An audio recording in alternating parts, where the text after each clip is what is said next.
మరి అప్పుడు 10.2% మాది స్థూల ఉత్పత్తి పెరిగింది, ఆదాయం కూడా మాది 9.8% పెరిగింది.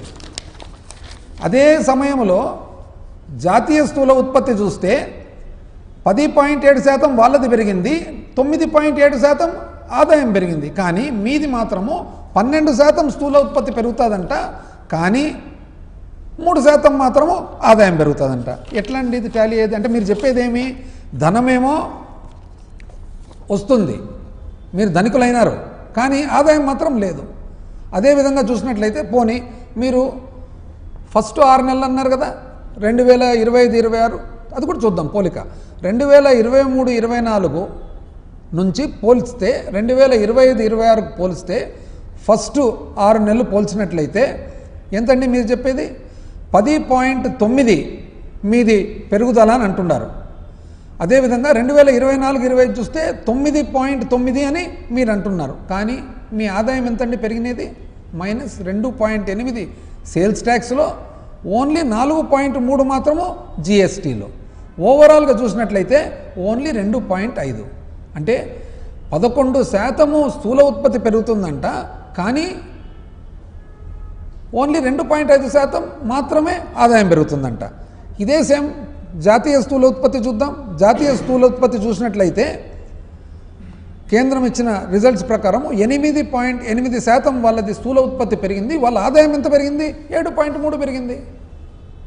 అంటే కేంద్రానిది 6 నెలలదే టాలీ అవుతుంది, కేంద్రానిది మాతో టాలీ అవుతుంది, కేంద్రానిది సంవత్సరంది టాలీ అవుతుంది, మీది మాత్రం ఎక్కడ టాలీ కాదు.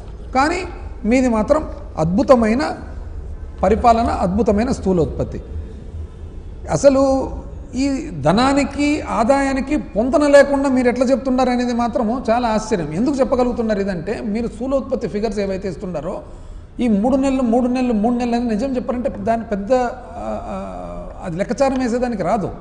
ఈరోజు ఏదన్నా కానీ స్థూల ఉత్పత్తి ఎస్టిమేట్స్ ఇస్తే అది కరెక్టా కాదనేది 3 సంవత్సరాల తర్వాత తెలుస్తుంది.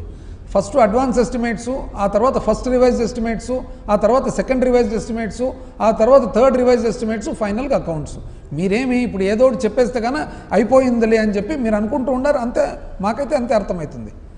అసలు 7 లక్షలు ఏంది, తగ్గడం ఏంది? దాని తర్వాత ఇంకోటి ఏమన్నారండి, తలసరి ఆదాయం తగ్గింది అన్నారు. దాన్ని కూడా చెప్పినారు మీరు, తలసరి ఆదాయం తగ్గిందని. మళ్ళీ తలసరి ఆదాయం తగ్గినట్లయితే దానికి ఏమంటున్నారు మీరు? తలసరి ఆదాయానికి మీ ప్రకారంగా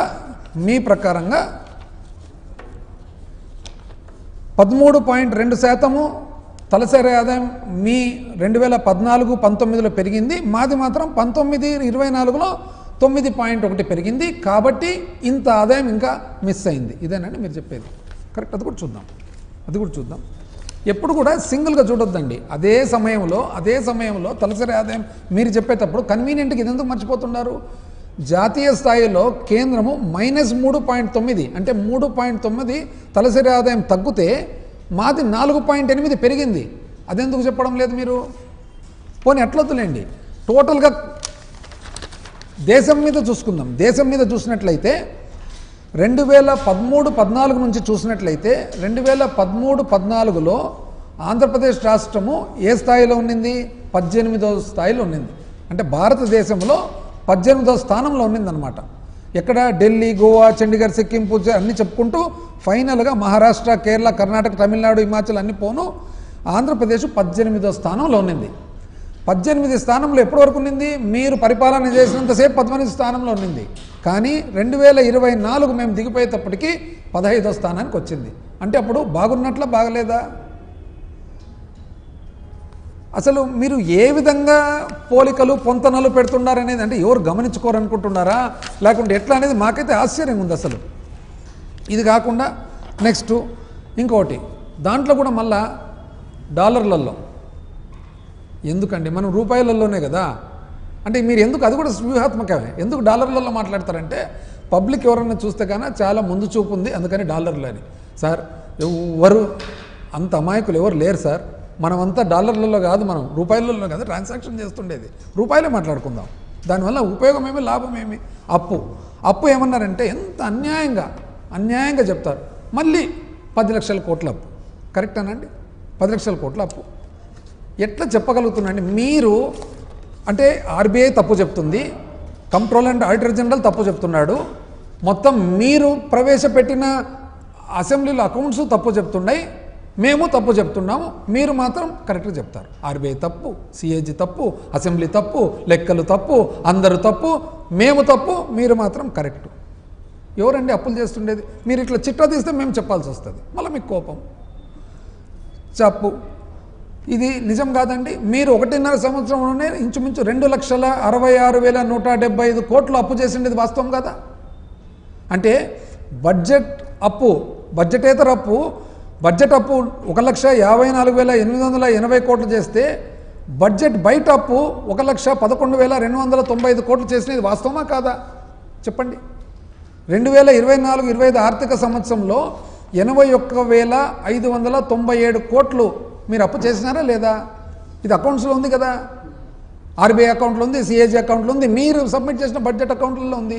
2025-26 చూస్తే కాగ్ గణాంకాల ప్రకారము 67,283 కోట్లు, అవునా కాదా?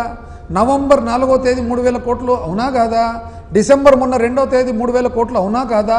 మొత్తం అంతా కలిసి 1,54,880 కోట్లు, నిజమా కాదా? ఇది కాక బడ్జెట్ బయట పౌర సరఫరాల సంస్థ సివిల్ సప్లైస్ 7,000 కోట్లు, మార్క్ఫెడ్ 18,700 కోట్లు, ఏపీఐఐసి 1000 కోట్లు, ఆంధ్రప్రదేశ్ ఇండస్ట్రియల్ ఇన్ఫ్రాస్ట్రక్చర్ కార్పొరేషన్ ఇంకొక స్పెషల్ పర్పస్ వెహికల్ కింద 7,500 కోట్లు, ఏపీ ఎండిసి 9,000 కోట్లు, ఏపీ పవర్ ఫైనాన్స్ కార్పొరేషన్ 6,710 కోట్లు, బ్యాంకుల నుంచి విద్యుత్ సంస్థలు 1,150 కోట్లు ఒక అప్పు, AP SPDCL, AP power development corporation కలిసి 5,473 కోట్లు, నాబార్డు ద్వారా డిస్కామ్స్కు 3,762 కోట్లు, ఈ 3 ఓన్లీ విద్యుత్ సంస్థలకు కలిసి 10,385 కోట్లు చేసిన మాట వాస్తవమా కాదా? జలజీవన్ మిషన్ 10,000 కోట్లు. ఇవన్నీ కాక అమరావతి కోసము ప్రపంచ bank and Asian development bank 15,000 కోట్లు, హడ్కో వచ్చేసి 11,000 కోట్లు, జర్మనీకి చెందిన కేఎఫ్డబ్ల్యూ సంస్థ 5,000 కోట్లు, మరి అదేవిధంగా ఎన్ఏబిఎఫ్ఐడి 7,500 కోట్లు, ఏపీపీఎస్సిఎల్ 1,500 కోట్లు, అంతా కలిసి 40,000 కోట్లు.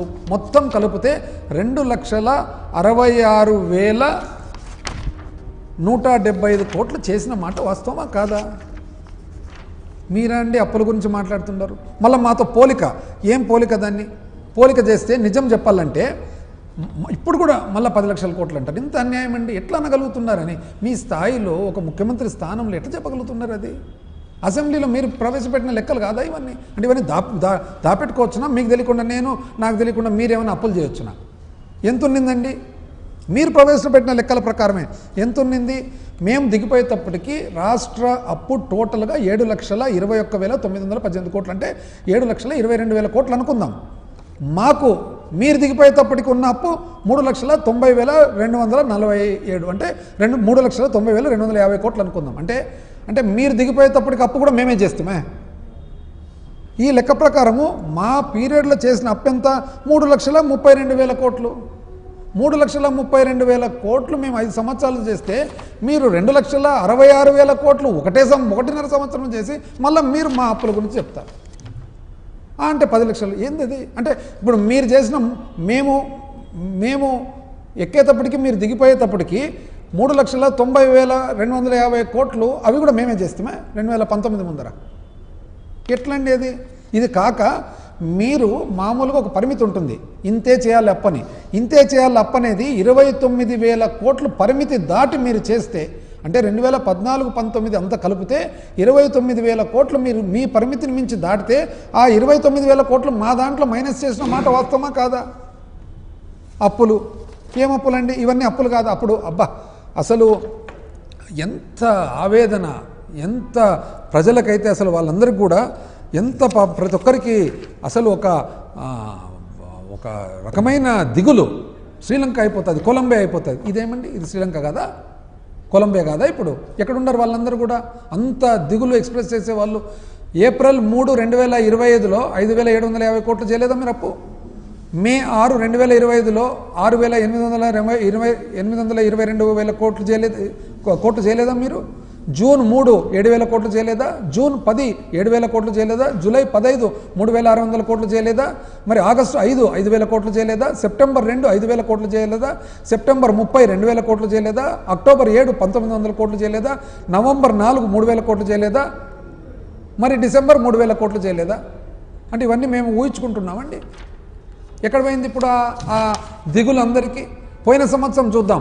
జూన్ 24 6,000 కోట్లు, జూలై 24 10,000 కోట్లు, ఆగస్టు 24 3,000 కోట్లు, సెప్టెంబర్ 24 4,000 కోట్లు, అక్టోబర్ 24 6,000 కోట్లు, నవంబర్ 24 6,000 కోట్లు, డిసెంబర్ 24 9,237 కోట్లు, ఫిబ్రవరి 7,000 కోట్లు. చివరకు కాగ్ ఏమని చెప్తుంది? కాగ్ ఏం చెప్పిందంటే ఈ మొత్తం భారతదేశం పైకి 2025-26 చూసినట్లయితే ఆంధ్రప్రదేశ్ రాష్ట్రం నంబర్ 1 స్థానంలో ఉంది అప్పులలో 63,052 కోట్లు. అంటే ఇది కూడా మేమే రాస్తామే లెక్కలు.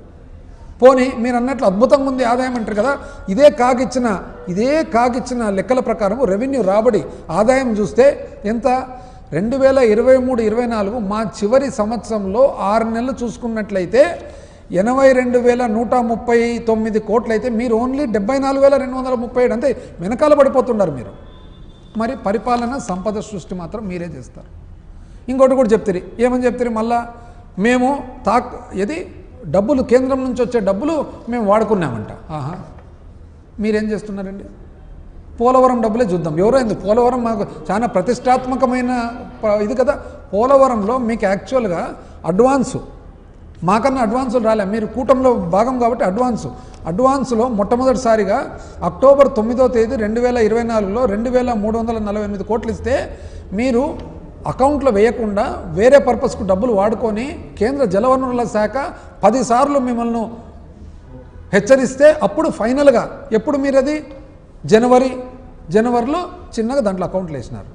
అదేవిధంగా మళ్ళా మార్చి 12వ తారీఖు 2,705 కోట్లు మీకు ఇస్తే దీంట్లో కేవలం 570 కోట్లు మాత్రము వాడి పోలవరాన్ని ఖర్చు పెట్టి మిగతాది మీరు సొంతానికి వాడుకొని ఈ రోజుకి కూడా పోలవరము కేంద్రం మీకు ఇచ్చిన డబ్బుల్లో 1,107 కోట్లు మీరు వేరే విషయానికి వాడిన మాట